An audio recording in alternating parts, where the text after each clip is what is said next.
We're here today to turn the N95 mask into a symbol of climate change, not just of unsafe air.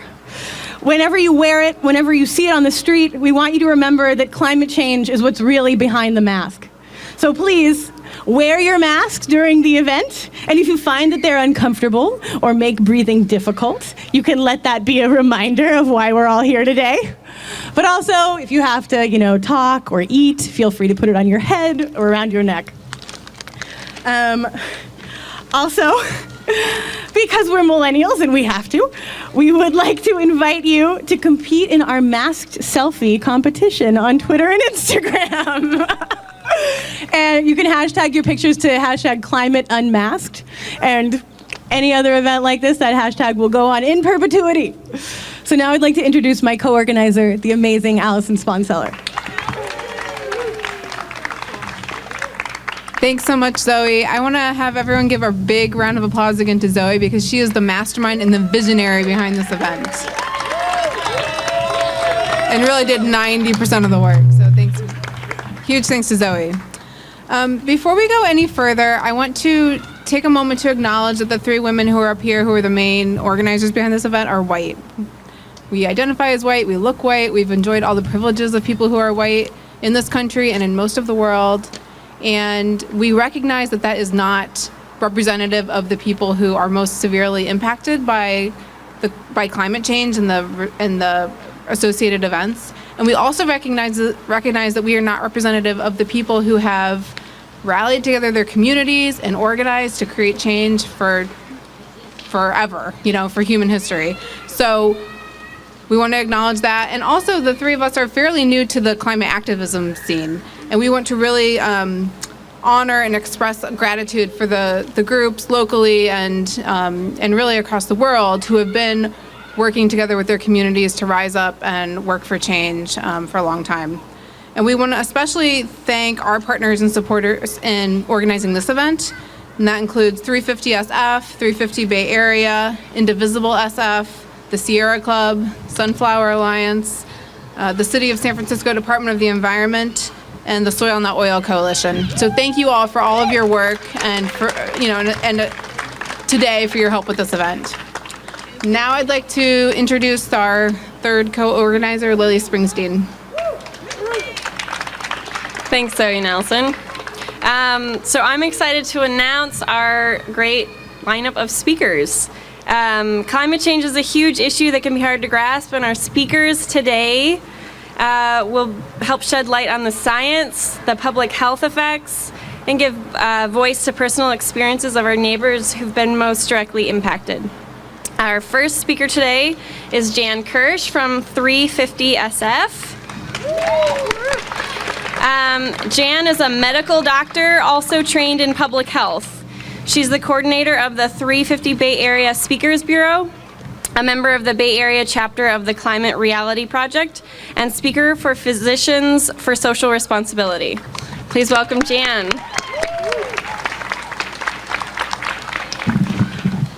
Thank you all for coming out. Can you hear me? And because I talk too much, please feel free when I'm getting close to my time to throw something right at me. Okay. I, as she said, am a physician trained in public health. And I'm going to talk in a medical paradigm. So if you happen to be walking around in a hospital and somebody, hang on a second. Sorry. And you hear the operator overhead call code, that means there's an emergency. If they say code red, that means there's a fire. We are here to call code red California. Red for a golden state that is far too often ablaze in massive fires, including firestorms, and way too often awash in unprecedented flooding. We want no more of it. And here is the issue, climate change. It was said, now I tend not to use the word climate change because it kind of sounds, although I'm not putting anybody down, use any words you can, use them. But I will tell you that climate change sounds like something normal, like menopause, it's supposed to happen. And this is not natural. I like to use climate disruption, climate chaos, climate crisis. Those are good words. And let me just put it starkly. Climate chaos, climate disruption is the greatest public health threat that humankind has ever faced. It makes the bubonic plague look like a really, really bad rash. I mean, it's true that the bubonic plague took out, 50% of 14th century Europe, but climate change, if left unabated, will lead to the collapse of civilization and to the extinction of much of the natural world, including us. Now, that's not a great day for public health. I think we can agree on that. But I would not be here today. I'd be at home, getting that last stash of Oreos out and watching the freaking royal wedding or something. I would be doing that if I did not think that there was a chance that we can make it. But I believe that chance is there, and it's within all of you, and there are people like you in small, in large, in medium groups around the world who are working at a local level to make the changes that need to burst upward toward all of our rulers, and we can do that starting locally. Let me talk now. Let's get medical. That's what was promised, right? The medical effects of climate change. Now, obviously, in California, we see climate disruption. We see the drought-related, so lots of evaporation from the soil, drought-related fires. We also see floods, and they can often happen near the same place at the same time. The Oroville Dam, remember when that thing almost burst open? 200,000 people got evacuated. 6 months later, February 2017, 6 months later, August of 2017, you get in Oroville a huge fire that takes down Victorians, which by definition are more than 110 years old. So yes, it does sound biblical. Fires, floods, but these are not acts of God, okay? These are acts of certain types of humans. And when you hear it reported, and I hate it, I go wild, when you hear it reported on the news as being, oh, well, it's a natural disaster. No, it's highly unnatural. And you'll hear that in corporate media, though, all the time. And by corporate media, I also mean the petroleum broadcasting, public broadcasting system. I always make that mistake. So I just want you to understand. Now, what happens medically when you have a fire? And obviously, there are heat effects that we get, and there are local effects, and you're going to hear more about those. But the people who are closest in can suffer severe burns and even succumb to burns, to injuries from falling structures. They can be inhaling the heat and the other very, very serious pollutants besides the ones I'm going to talk about, and thereby basically fry their lungs. So there are a lot of things. And then I think you'll hear some talk about this in a speaker to come up. There's psychological trauma. Now, the other thing, there are many pollutants I could talk about. I could talk from fossil fuels. I could talk about ozone, polyaromatic hydrocarbons, things that are low to the ground that can and do cost people millions of lives every year. But the one I'm going to focus on, because it's the most dangerous of all of them, is freaking invisible. How many know what fine particulate matter is? I kind of thought you might, but just to make it really clear. So we're talking about tiny particles, and these are when anything gets burned, whether it's forests, whether it's other kinds of structures, that get lofted into the air. And of course, the local people are involved. But even if you didn't care about people, say, in Northern California, more northerly California, and you thought those Sonomites were like, to heck with them. I did use the correct consonant, right? Okay. Let's say you didn't like them. Guess what? When there are fires that occur, these particles get lofted up into the air and end up in this area. Oh, and I'm running out of time already. What can they do? They can cause and exacerbate heart disease. They can cause and or exacerbate lung disease. They can cause permanent lung damage. They can cause stroke. They can cause cancer. And they've been strongly implicated in causing dementia. So these are very, very serious medical issues. They are indeed the stuff that nightmares are made of for a public health person. Now, keep in mind that we've had 1 million acres of California burnt last year. That's how bad the situation is. And what I want to do is give you, once again in the medical paradigm, give you some prescriptions. And the first prescription is number 1. You vote as if your life depends on it, because it does. And you support candidates and you support public officials, only those who vow to understand that this is an emergency and they have to act like it's an emergency. And if they don't, we will hold their feet to the fires, so to speak. Prescription number 2, join a group. There are many groups, and pick the one that you feel like you can work with the most. 350 Bay Area is good. All of the ones, the names that were mentioned today, are excellent groups to join. And then prescription 3 is follow your bliss. Look, if you're a person like me who when you walk by a computer, it crashes, don't say, I want to be the Sierra Club webmaster. Pick the thing you love to do. If you love to organize, if you love to fundraise, some people do. If you actually love to give speeches, to lobby, if you love to do art, if you love to sing, there is room for you in any of these groups. So follow your bliss. And as it says on most prescriptions, repeat, and also you can march. And there are times when you can do peaceful civil disobedience. I love it when the cuffs go on for a noble cause. It's a good feeling, actually. So the other thing you often find, not always, on a prescription is repeat as necessary. And what that means to me is be relentless. We have to save a planet that is graced by life, and only we can do it. We are now all doctors of our own destiny, and we can because we must heal ourselves. I wish us all good health. Thank you.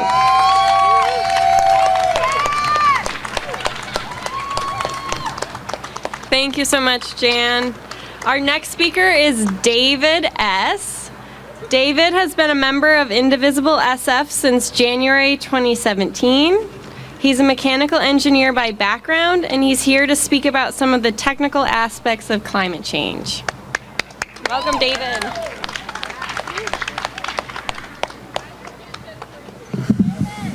Hello, everyone. Thanks for coming out. My name's David. Like you said, been a member of Indivisible SF for over a year now, and climate is my passion, the environment. As a relatively new activist, one of the things I found out is that the climate issues are not as well known as you may think. So I wanted to just throw down some of the things that are relevant, technically speaking, in terms of climate. So the climate change, the analogy used is a greenhouse. The greenhouse effect is a great analogy. However, what's left out of that is the argument that imagine if 75% of your greenhouse was a pool, and that pool was 1,000 feet deep. So what that means is that over the last 150 years since the industrial age and the large emission of fossil fuels, most of that heat or energy has actually been absorbed by our oceans. So that's why the climate is so slow to change over the history, and we are really starting to see the effects today. So as a mechanical engineer, mechanical engineers are taught to understand physics and how things work in the world. So how I see the world is in terms of energy. And so again, with the analogy of heat transfer to the ocean, another analogy is that warmer air actually holds more moisture. And why is that a problem? Because when you have dry air, it's actually going to evaporate out of our land and into the atmosphere. And with more energy and moisture in the air, that's why we have these, month-long rains, an enormous amount of moisture that's falling on the ground, and then the extremes during the summer where all that moisture is being evaporated up. So that is, a leading cause of why we have such, flammable material up and down our state and is causing or starting to cause these large fires in California. So that was one of, and another topic I want to talk about is the jet stream. So what's happening is everyone knows that the polar ice caps are melting, and the jet stream oscillates back and forth like a sine wave. And historically, the polar ice caps are used to modulate or moderate that jet stream back and forth. So what we're seeing now is with the dampening effect of the polar ice caps melting, those oscillations have become more and more extreme. So, Alaska is getting record amount of rain. We had snow in Georgia last year. There was iguanas falling off of poles in Florida because it was below freezing. So I bring all these points up because, like I said, the biggest misnomer about climate change and how we're going to make this an issue that resonates with people is to have a discussion about some of the just realistic facts that we are seeing happening right now on our planet. So how you can make a change about doing this is to get involved and really having a conversation with, all of your family, your friends, and people that you don't know. So I think I'm a little brief, but if you had any other questions, feel free to find me after this event. So that's all I had.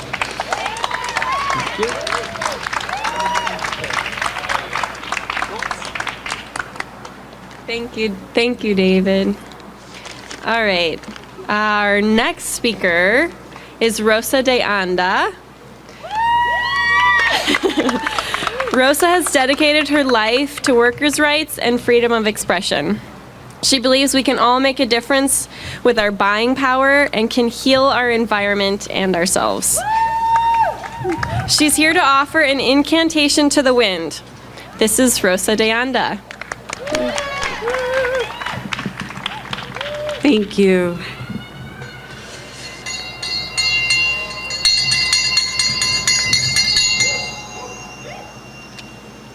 To the flickering east winds, we cast our voice. Sanctify all women, acid creeks and dogbirds. We choke with shredded lungs, asthma pumps, their lies and greed, sweat and salsa dance to wind-swept bones, rattling warnings. To the south, to the scorching south winds, we ask for temperance. Restrain our children from storms of hatred. Diablo's breath, you are roasting mountains, steaming fish in poisoned oceans, near sunken cheekbone children left to wolves. How rude of you to take more than you need. Earth is our inheritance, and we part of its balance. Hear the sun-blenched skulls, clattering omens. To the west,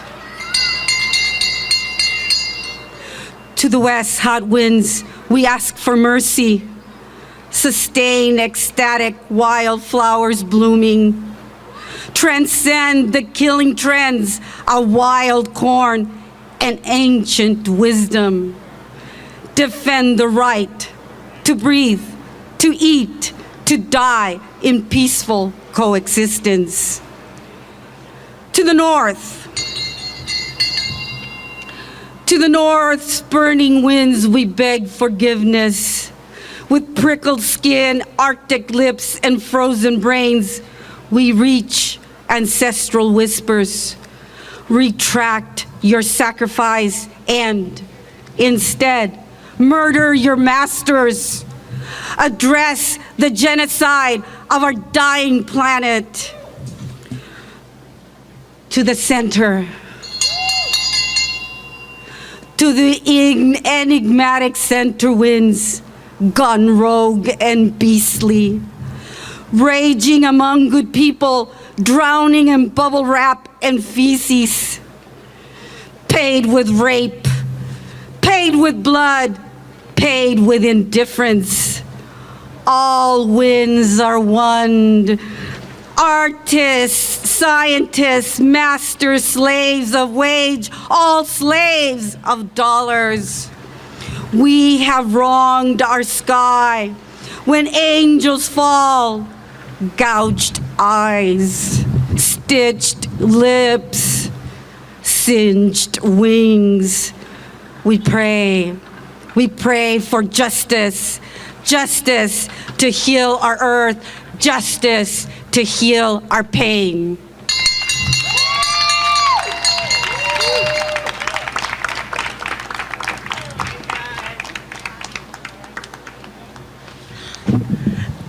Rosa, that was amazing. One more round of applause for our incredible speakers, Jan, David, and Rosa.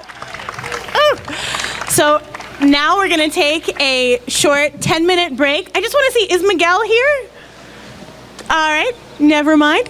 We're just gonna take a quick 10-minute break for dancing so you can visit our 350 Bay Area table, our Prop 68 table, and get to know the people around you. If you don't know who you're sitting or standing next to, please introduce yourself and say hi. You can even take off the mask for that.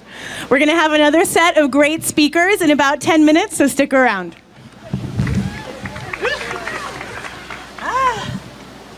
Is it, we good?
Here it is. Thank you, DJ Lauren, and all of the dancers. We're starting our second set of speakers, and first I'm going to introduce Laura Niche. Laura is the Executive Director of 350 Bay Area, a Bay Area climate change activist group promoting policies that quickly and effectively reduce climate warming emissions. Laura also serves on the steering committee of 350 Sonoma, a chapter of 350 Bay Area, and has been deeply involved in the community response to the fires. Hello. You might be able to guess that I spend a lot of time thinking about climate change. And I've often wondered, what if you could see climate change? Might that make a difference? What if CO2 pollution showed up as a dull gray haze high above? And methane, maybe that could be an ugly greenish overlay. Certainly then, we would be alarmed and rise to action. CO2 and methane, after all, don't settle back down to the earth. They persist and accumulate, adding to the warming blanket in our high atmosphere. CO2 lasts up there for an average of hundreds of years. Well, be careful what you wish for. 2017 was a year of events that grabbed our attention and made climate change visible. Sure, there have been plenty of signs, warnings, and calls to action, but here in the US, 2017 felt relentless. Droughts here, floods there. We can see climate change. Harvey, Irma, Maria, now we can see climate change. Atmospheric rivers, multiple records broken. And then the firestorms in Santa Rosa and the North Bay brought climate change to our front doors. I live in Santa Rosa, and I was asked to talk about the fires there today. It's still really hard to talk about. I did not lose my home, but we all lost something. We are forced to come to terms with the fact that the stakes are high, immediate, and here. Not far away, not later, but a real threat to us right now. One morning in early October, I woke up to the persistent soft pings of incoming texts and voice messages. Are you okay?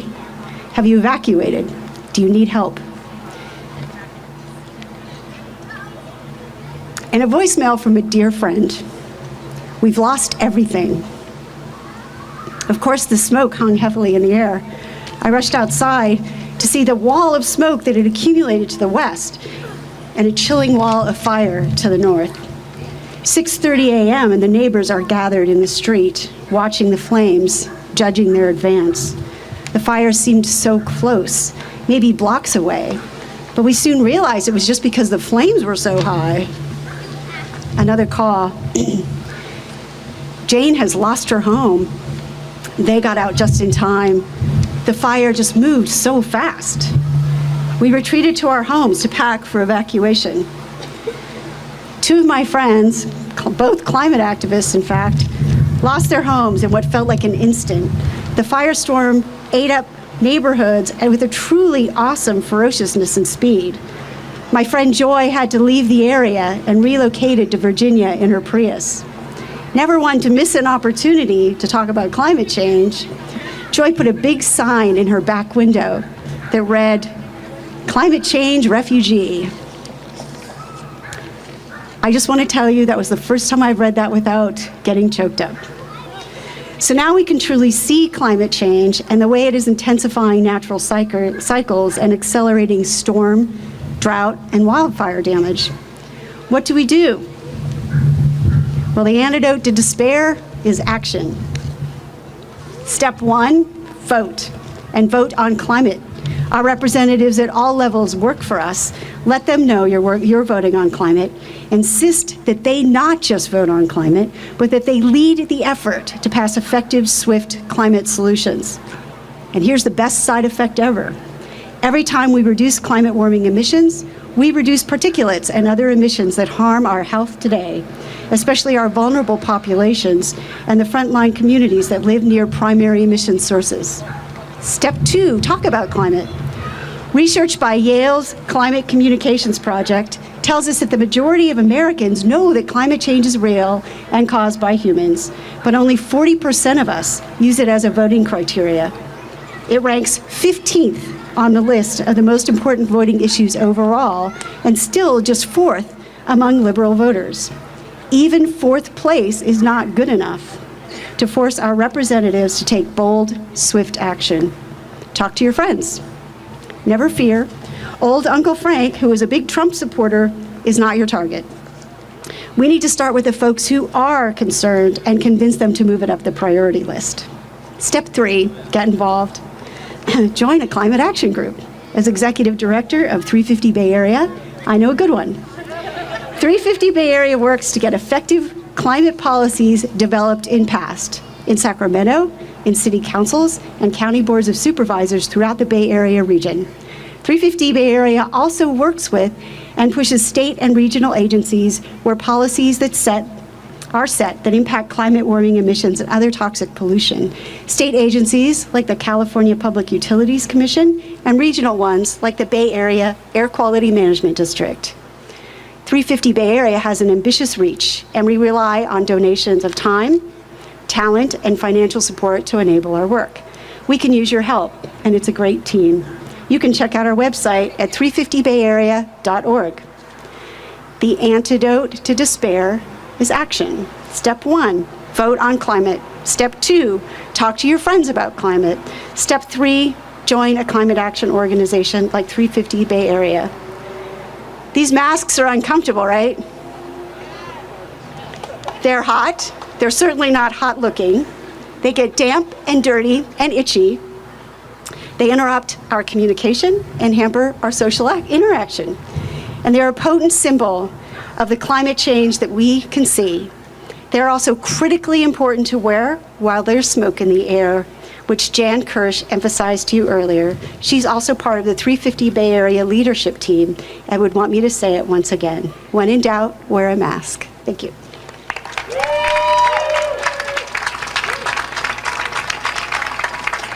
Thank you, Laura. Thank you for sharing your story. Now I'm going to introduce Zoe Young, our organizer. Zoe's a writer living in San Francisco. She evacuated her dad out of Ojai during the Thomas Fire last winter. She's here to talk about Prop 68 and what we can do to fight climate change right here, right now. Welcome, Zoe. Thank you, Lily, and thank you, Laura, for that perfect lob into my speech. So, hello again. I'm here to talk about Prop 68, which is our #1 ask of you today, even more so than your #ClimateUnmasked selfies. So, Prop 68 is an amazing bond measure that will be on the June 5th ballot in just over 2 weeks. When it comes to climate change, the adage, think global, act local, doesn't totally apply. For a problem this big, we need enormous, sweeping action, and we need it now. So I want to offer a new catchphrase. Think like a San Franciscan, vote like a Californian. The real power and the real money is at the state level. So it's time we start applying Bay Area values to the entire state. All right, Prop 68. It is a $4 billion with a B, dollar bond measure. And it's the first bill in the history of the United States to directly address our need to adapt to climate change. That means wetlands on the coast to fight sea level rise, opening up floodplains in urban areas so we don't see another disaster like in Montecito, and forest restorations in our mountains to stop megafires before they start. Prop 68, yeah, hell yeah. Prop 68 is also an investment in the people of California. 40% of all money allocated, that's $1.6 billion, will be directed towards disadvantaged communities who need climate justice the most. Yeah, it's an unprecedented amount that will benefit both urban and rural areas, and it's something we've needed for a long time. So now, I'm going to break down Prop 68's budget in less than a page to show you just how incredible this bill is. So, and also, feel free to steal any of these talking points for your libertarian uncles in the Central Valley, or anyone else you might want to convince. So the first item is $1.6 billion to protect our clean, safe drinking water. Oh yeah, we need it. Climate change is coming for our water, and not just in the form of drought. Our reservoirs and our snowpack are surrounded by forest, and water becomes toxic when it travels through land that has been devastated by fire. Prop 68 is an efficient approach to recycling more water locally and making local water systems more effective while protecting land around lakes, rivers, and streams that are sources of drinking water. Action item number 2. $1.2 billion for direct climate change resilience. That means mitigating natural disasters like wildfires, floods, severe droughts, sea level rise, and bolstering fire protection. It also means efficient farming practices where a lot of water gets siphoned. And forest restoration, of course, to protect the ongoing threats of climate change. And the last action item, number 3, $1.3 billion invested in state and local parks. So on the state park side, there will definitely be some climate change resilience action there. But that action item is really about making parks into places that people actually want to be, which is something I think the state needs. And over half of that money, over half of $1.3 billion, will go to parks and neighborhoods in the greatest need. Okay, so now, in case you're a skeptic, or you are talking to your libertarian uncle about Prop 68, and the second he hears $4 billion, he's ready to vote no, here's how the money works. It comes out of general obligation bonds, which means taxes and other revenue the state collects. So yes, we will be paying for Prop 68, but we'll be paying a hell of a lot more without it. Last year's fires cost the state over $1 billion of money that we didn't actually have to spend.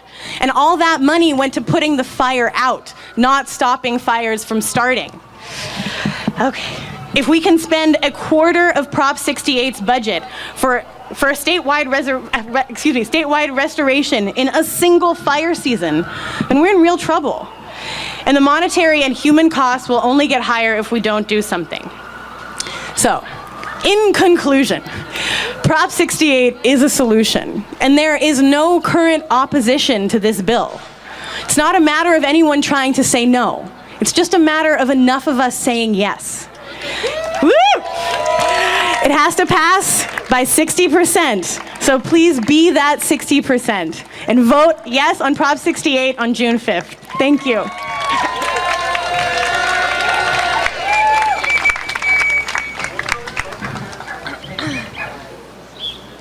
Thanks, Zoe. And now I'm going to introduce our final speaker, David Solnit. Is Cassandra here? Second to last. So this is still David. David grew up walking in the North Bay Hills. When last year's wildfires tore through the North Bay, David's mother-in-law put out a fire at her home, saving her neighborhood from burning, and David was there with her to help clear the debris. He is 350.org's arts organizer, a carpenter, and a puppeteer. Today he'll be performing a cantastoria, or a picture story. Welcome, David. Would folks like to hear a story? Yes!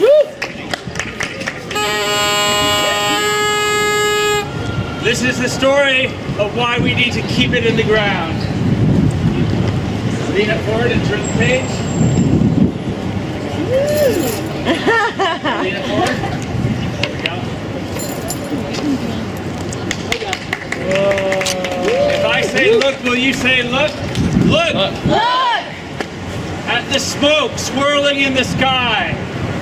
Listen! Listen! At the storms and the fires and ask yourself, why? Decide! Decide! To end big oil's rule. All together? Break free from fossil fuels! Look! Look! Way back, big oil knew climate change was near. Listen! Listen! As they covered up what we all fear. Decide! Decide! Prosecute the fraud that they grew because Big oil knew!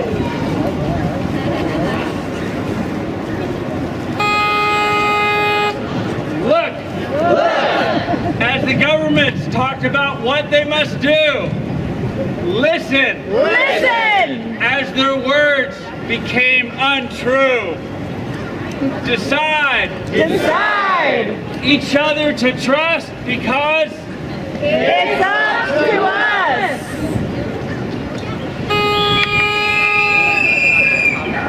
look Look! where we must stay 1.5 degrees. Listen Listen! because their plans will cause catastrophes. Decide Decide! to leave fossil fuels where they are found. Keep it in the ground! So we used to say not in my backyard or NIMBY, but we can't do that anymore. We have to say NOTE, and that stands for not on planet Earth. Look, Look! as we all fight to save our hometowns. Listen, Listen! as the industry fights back and bears down. Decide Decide! to move from NIMBY to NOTE and fight for all we're worth. Not on planet Earth!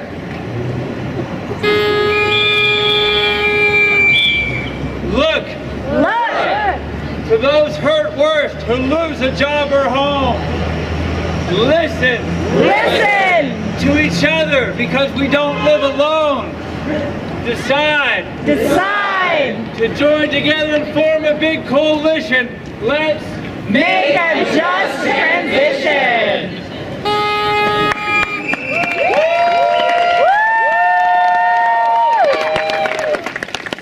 just to encourage everybody. Early September there will be a global climate summit. This will be ground zero.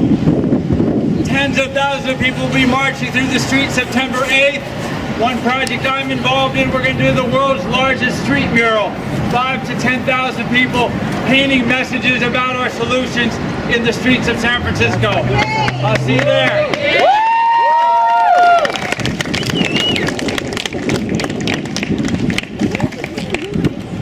Thank you, David. That was so cool.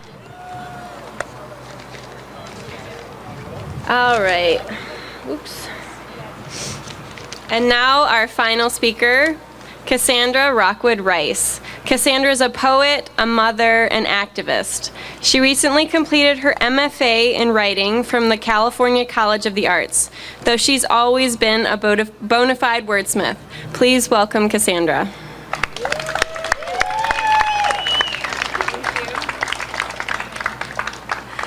Hello. First of all, I feel really honored to be here and to be asked to speak. Thank you, Zoe, for inviting me. Climate change is something I've always been really passionate about. I grew up in Western Massachusetts and found the earth to be my solace, growing up in a really traumatic and unstable home life. So I connected with the earth as a resource to survive and to feel hope and stability. I've lived in a lot of different places where you have to be environmentally conscious. I lived in Alaska for 10 years. I saw the results of the oil spills there. I lived in Hawaii for a long time, and Hawaii is becoming increasingly more overpopulated and polluted. And then moving to California in 2011, I became aware of what was happening here. Driving down the California coast, seeing the droughts, learning about what's happening to the elephant seals and the otters off the coast down near San Simeon, where the nitrates are infiltrating the water and killing them and changing their migratory paths. And you can just find carcasses all along the coast. Not only that, but along the 101, I stopped off in Whitehorse and was doing a little bit of research and questioning about what was happening with the drought, and found that the nitrates seeping into the groundwater were actually killing women and babies. And I'm a birth doula as well, so to learn that what was happening with the water out there was actually killing babies in utero. It's called blue baby syndrome because of the nitrates and what they do to the body. I was just in complete shock. But that aside, probably the most intense experience I've had in this regard was being in the Tubbs fire. I went up with half of my daughter's Girl Scout troop and another mother, and it was the second night that we were staying out at the end of Mountain Home Ranch Road, which is a long, dry canyon road, and we were at the very, very end of it. It's a cul-de-sac, it's a dead end. There's no cell reception out there. There's no way to get in touch with anyone except for one small house phone that's in the main lodge. I found myself with this uncanny sense of fear and anxiety, and I couldn't figure out why. And the girls and I decided to take a walk up the hill. There's a little there was a little platform that you could sit on and look at the stars up the hill behind the cabin where we were staying. We were sitting there on the platform and feeling the wind just rush around as if it were like a dragon in the trees, and just hearing it. And I just felt more and more uneasy. That, and then there were these strange green flashes on the horizon, which to this day, I'm not sure what they were, but we saw these strange flashes and we were sort of wondering, what is that? Eventually the girls got tired and we went back down the hill, but I let them go up ahead of me a little bit, and I wandered slowly down the path. And as I was walking down the path, I saw the moon right up in front of me, and I felt the wind swirling around, and I got this odd sense that there was like a spirit or an energy there with me. And I do believe that this was a connection to the earth, and I do believe that this was an earth spirit of sorts that came to tell me that something was wrong and that something was going to happen. It kind of swept down around me, and it had this sort of strange, quirky energy, and it was kind of like, ha-ha, you better get out of here because something is about to happen and it's not going to be good.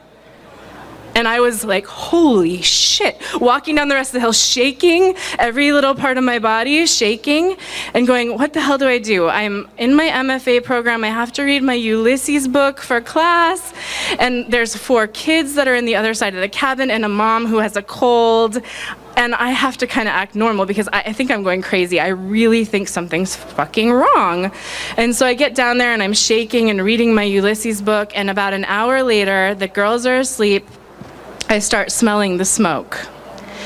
And I looked over to the other mom, and she was reading a book as well and kind of dozing off. And I said, do you smell that? And she said, no, I've got a little bit of a cold.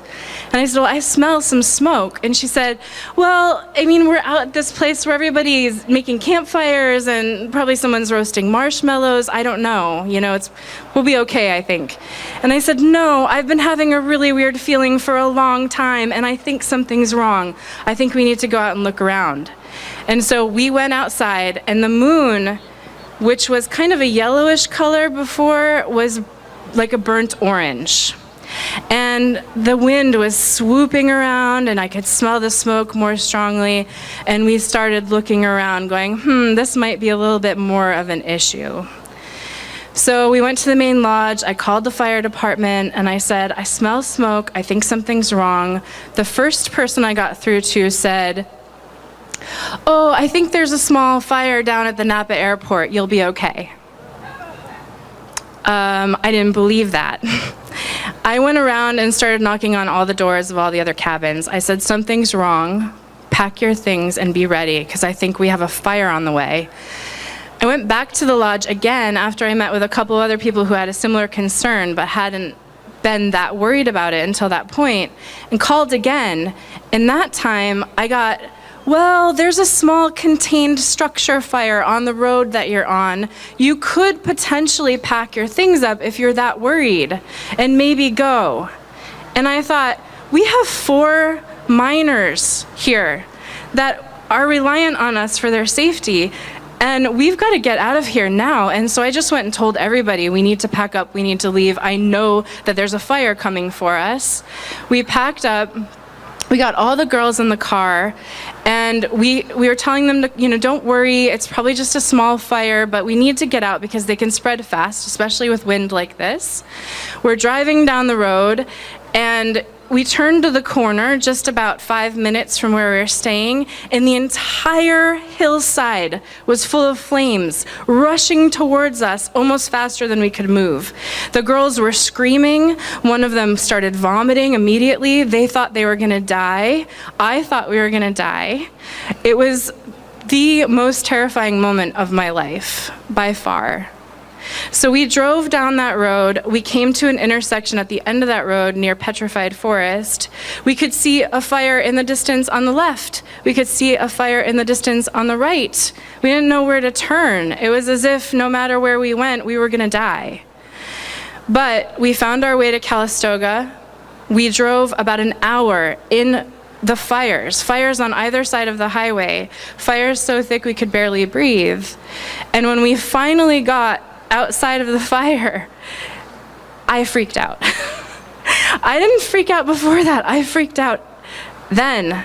I started saying, I can't breathe, it's the smoke, something's wrong with me.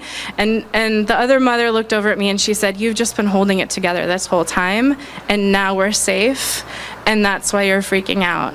And I had a moment to really look back and reflect on what had just happened, and the sheer terror of what was going on, the enormous amount of people that were dying and they're losing their homes. There were people that died on that road that night that we were on, and many more could have died if I didn't listen to my instincts. And I think one of the main reasons I decided to tell this story in this way, involving my intuition, involving this kind of spiritual element, is I do believe that there are indigenous practices, there are ways that people have known about the earth for centuries, millennia, And these things aren't honored anymore. We've lost our connection to the planet. We've lost our connection to ourselves, our intuitions. And I think it's really time to bring that back. And if we don't bring enough awareness around these issues politically, socioeconomically, through writing, through art, through every way possible, bringing in the indigenous knowledge, bringing in all the ways that our ancestors knew how to handle our environment, we're all gonna die. I truly believe that, you know? So I'm glad that I'm here. I'm very passionate about this topic. Thank you, Zoe, and all of you for organizing this event. And keep it up. It's amazing work.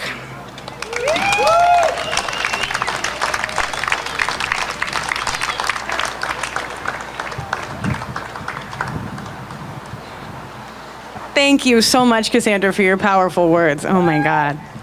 Well, so this concludes our speaker set.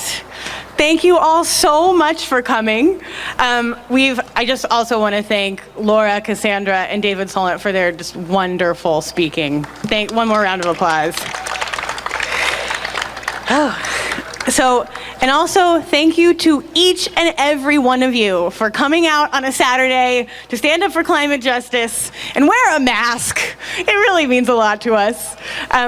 We're gonna have more music from DJ Lauren, and we're all gonna get together for a photo right here of all of us in our masks.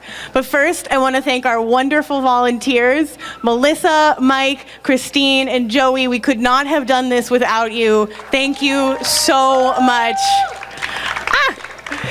And finally, we'd like to thank our amazing partners who we really couldn't have done this without.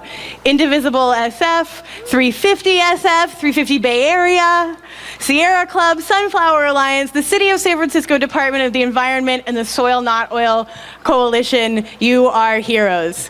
So thanks again, and everybody come up. We're gonna take a picture. And also vote yes on Prop 68.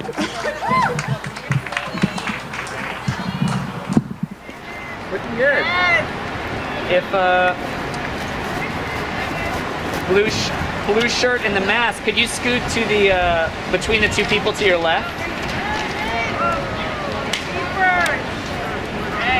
And then black jacket, could you move a tiny bit to your left so we can see the perfect. All right, guys, we say we can do this. 1, 2, 3. We can do this. Nice. Anyone else? Up in there. Come back. We lost people.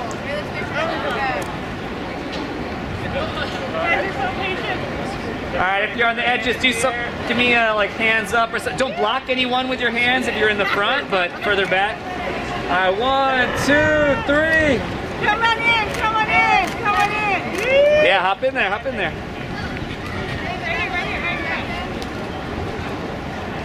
All right, 1, 2, 3, climate justice!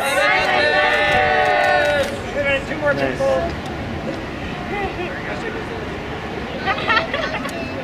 All right, here we go. Jefferson, you're good. All right, 1, 2, 3, climate justice!